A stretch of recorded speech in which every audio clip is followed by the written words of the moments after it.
माननीय श्री रामनाथ कोविंद जी, उपराष्ट्रपति श्री एम वेंकैया नायडू जी, प्रधानमंत्री श्री नरेंद्र मोदी जी, लोकसभा के स्पीकर श्री ओम बिरला जी, चीफ जस्टिस एन.वी. रमन्ना जी, सम्मानित सांसदगण, अन्य महानुभावों, देवियों और स्वजनों तथा मेरे प्यारे देशवासियों, सभी को जोहार।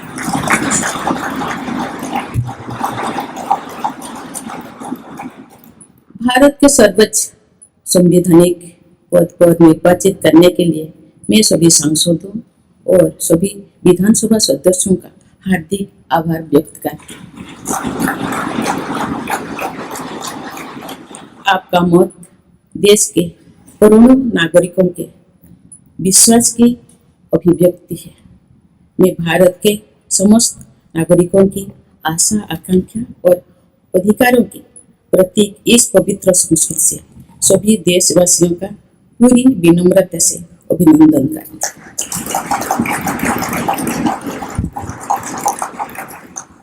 आपकी आत्मीयता, आपका विश्वास और आपका सहयोग मेरे लिए इस नए दायित्व का निभाने में मेरी बहुत बड़ी ताकत रहेगी। मुझे राष्ट्रपति के रूप में देश ने एक ऐसे महत्वपूर्ण कालखंड में चुना है जब हम अपनी आजादी का अमृत महोत्सव मना रहे हैं।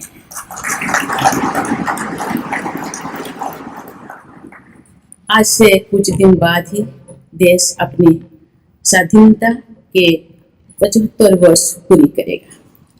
ये भी एक संयोग है कि जब देश अपनी आजादी के 50वें वर्ष का पर्व मना रहा था, तभी मेरे राजनीतिक जीवन की शुरुआत हुई थी। और आज आजादी के 75वें वर्ष में मुझे ये नया दायित्व मिला है। इस ऐतिहासिक समय में जब भारत अगले 25 वर्षों के विजन को हासिल करने के लिए पूरी ऊर्जा से जुटा हुआ है, मुझे ये जिम्मेदारी मिलना मेरा बहुत बड़ा सौभाग्य है। मैं देश की ऐसी पहली राष्ट्रपति भी हूँ जिसका जन्म आजाद भारत में हुआ है। हमारे स्वाधीनता सेनानियों ने आजाद हिंदुस्तान के हम नागरिकों से जो अपेक्षाएं की थी, उनकी पूर्ति के लिए इस अमृत काल में हमें तेज गति से काम करना होगा। इन 25 वर्षों में अमृत काल की सिद्धि का रास्ता 2 पटरियों पर आगे बढ़ेगा, सबका प्रयास और सबका कर्तव्य। भारत के उज्जवल भविष्य की नई विकास यात्रा हमें सबके प्रयास से करनी है, कर्तव्य पथ पर चलते हुए करनी ही है। कल यानी 26 जुलाई को कारगिल विजय दिवस भी है। ये दिन भारत की सेनाओं के शौर्य और संयम दोनों का ही प्रतीक है।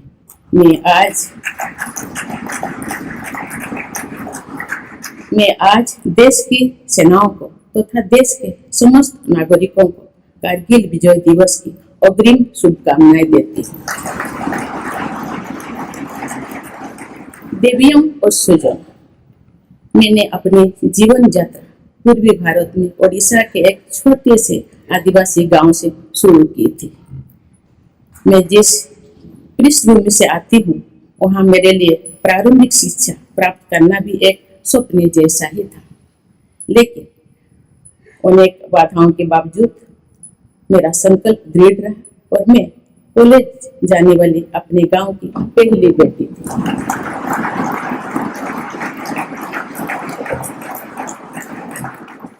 मैं जनजातीय समाज से हूँ और वार्ड काउंसिलर से लेकर भारत की राष्ट्रपति बनने तक का अवसर मुझे मिला है। ये लोकतंत्र की जननी भारतवर्ष की महानता है। ये हमारे लोकतंत्र की ही शक्ति है कि उसमें एक गरीब घर के पैदा होने बेटी, दूर सुदूर आदिवासी क्षेत्र में पैदा हुई बेटी भारत के सर्वोच्च संवैधानिक पद तक पहुंच सकते हैं। राष्ट्रपति के पद पहुंचना मेरी व्यक्तिगत उपलब्धि नहीं है, ये भारत की प्रत्येक गरीब की उपलब्धि है। मेरा निर्वाचन इस बात का सबूत है कि भारत में गरीब सपने भी देख सकता है और उन्हें पूरा भी कर सकता है।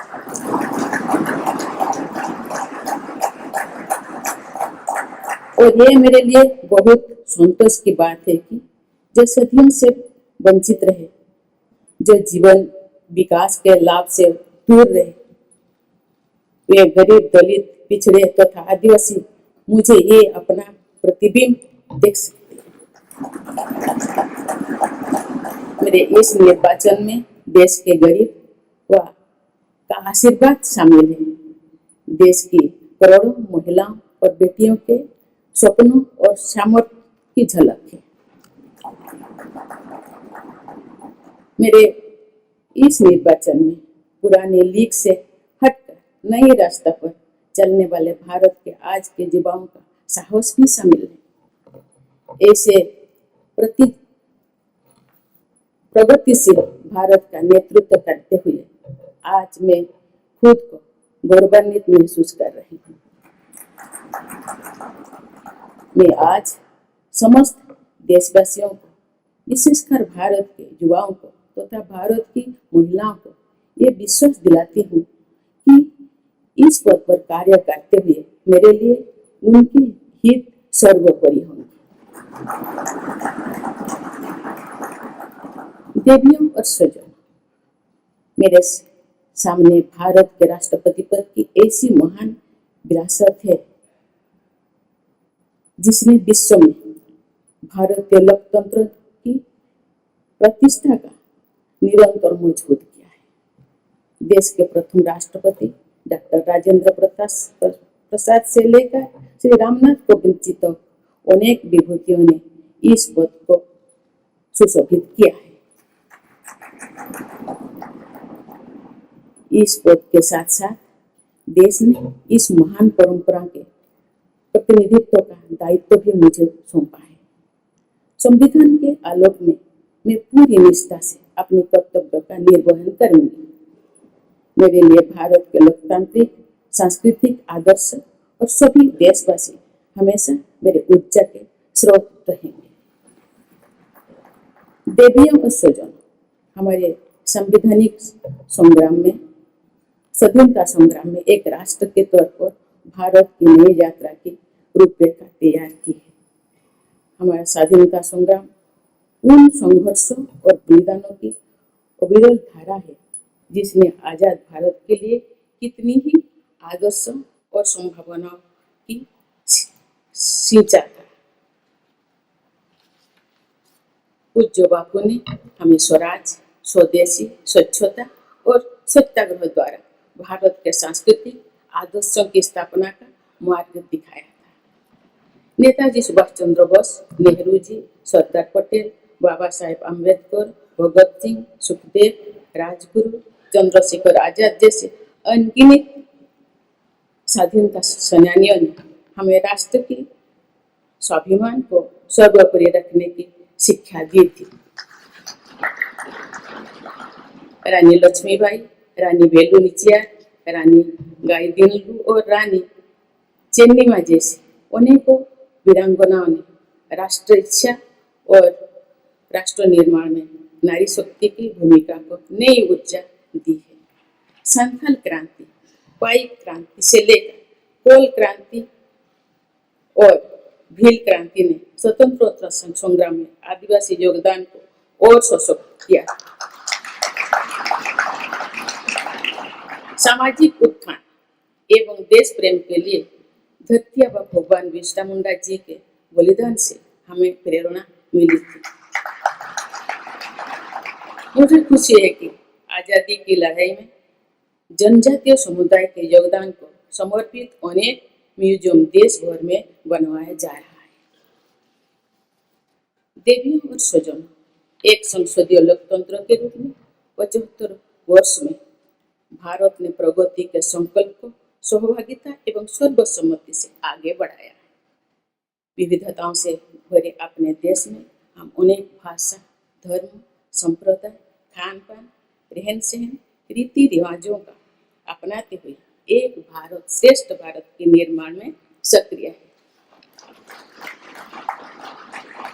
आजादी के 75वें वर्ष के अवसर पर आया है अमृतकाल। भारत के लिए नए संकल्पों का कालखंड है। आज मैं इस नए युग के स्वागत में अपने देश को नई सोच के साथ तत्पर और तैयार देख रही हूँ। भारत आज हर क्षेत्र में विकास का नया अध्याय जोड़ रहा है। कोरोना महामारी के वैश्विक संकट का सामना करने में भारत ने जिस तरह का सामर्थ्य दिखाया है, उसने पूरे विश्व में भारत की साख बढ़ाया है।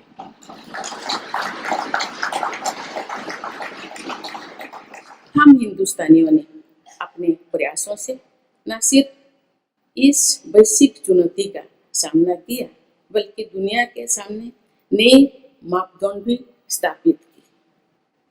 कुछ दिन पहले भारत ने कोरोना वैक्सीन की 200 करोड़ डोज लगाने का कीर्तिमान बनाया है। इस पूरी लड़ाई में भारत के लोगों ने जिस संयम, साहस और सहयोग का परिचय दिया, वो एक समाज के रूप में हमारी बढ़ती हुई शक्ति और संवेदनशीलता का प्रतीक है। भारत ने इन मुश्किल हालात में न केवल खुद को संभाला, बल्कि दुनिया की मदद भी की। कोरोना महामारी से बने माहौल में आज दुनिया भारत को नए विश्वास से देख रही है। दुनिया की आर्थिक स्थिरता के लिए, सप्लाई चेन की सुगमता के लिए और वैश्विक शांति के लिए दुनिया को भारत से बहुत उम्मीदें हैं।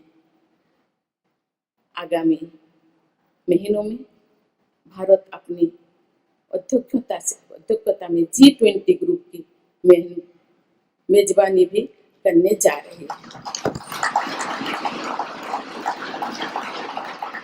इसमें दुनिया के 20 बड़े देश भारत की अध्यक्षता में वैश्विक विषयों पर मंथन करेंगे। मुझे विश्वास है भारत में होने वाले इस मंथन से जो निष्कर्ष और नीतियां निर्धारित होंगे, उनसे आने वाले दशकों की दिशा तय होगी। देवियों और स्वजनों, दशकों पहले मुझे रायरंगपुर में श्री अरबिंदो इंटीग्रल स्कूल में शिक्षक के रूप में कार्य करने का अवसर मिला था।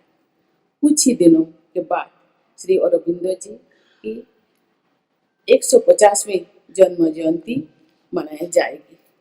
शिक्षा के बारे में श्री अरबिंदो के विचारों ने मुझे निरंतर प्रेरित किया है। जन प्रतिनिधि के रूप में विभिन्न पदों पर कार्य करते हुए और फिर राज्यपाल के रूप में भी मेरा शिक्षण संस्थानों के साथ सक्रिय जुड़ाव रहा है।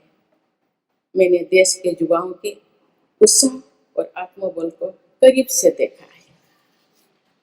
हम सभी के श्रद्धेय अटल जी कहा करते थे कि देश के युवा जब आगे बढ़ते हैं तो वे सिर्फ अपने ही भाग्य नहीं बनाते, बल्कि देश का भी भाग्य बनाते हैं।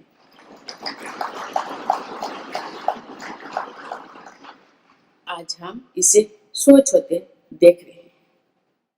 वोकल फॉर लोकल से लेकर डिजिटल इंडिया तक हर क्षेत्र में आगे बढ़ रहा आज का भारत विश्व के साथ कदम से कदम मिलाकर औद्योगिक क्रांति 4.0 के लिए पूरी तरह भारत तैयार है।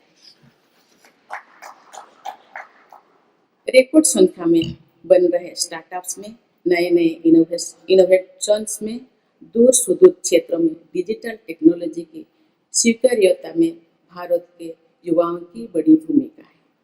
बीते वर्षों में भारत ने जिस तरह महिला सशक्तिकरण के लिए निर्णय लिए, नीतियां बनाई गई है, इससे भी देश में एक नई शक्ति का संचार हुआ है।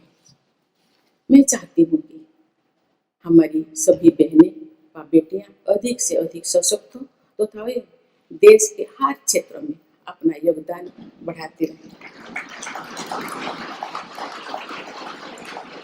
मैं अपने देश के युवाओं से कहना चाहती हूँ कि आप न केवल अपने भविष्य का निर्माण कर रहे हैं, बल्कि भविष्य के भारत की नींव भी रख रहे हैं। देश के राष्ट्रपति के तौर पर मेरा हमेशा आपको पूरा सहयोग रहेगा।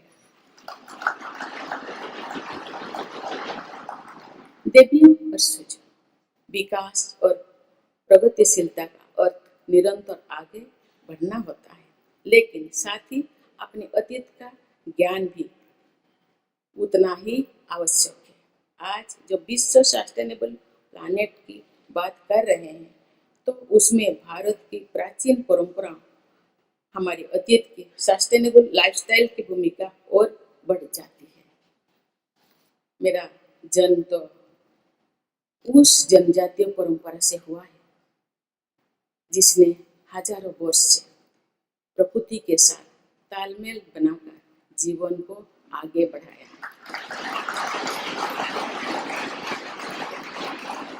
मैंने जंगल और जलाशयों के महत्व को अपने जीवन में महसूस किया है। हम प्रकृति से जरूरी संसाधन लेते हैं और उतनी ही श्रद्धा से प्रकृति से सेवा भी करते हैं। यहाँ संवेदनशीलता का आज वैश्विक अनिवार्यता बन गया है।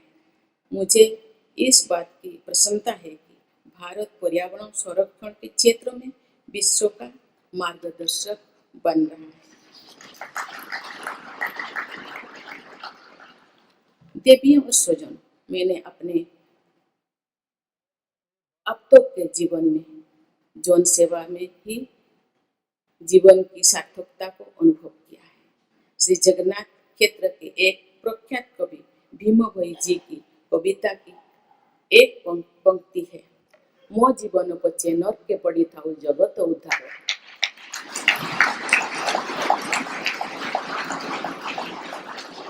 अर्थात अपने जीवन के हित और हित से बड़ा जगत कल्याण के लिए कार्य करना होता है। जगत कल्याण की इसी भावना के साथ मैं आप सबके विश्वास पर खरा उतरने के लिए पूरी निष्ठा व लगन से काम करने के लिए सदैव तत्पर रहूंगी।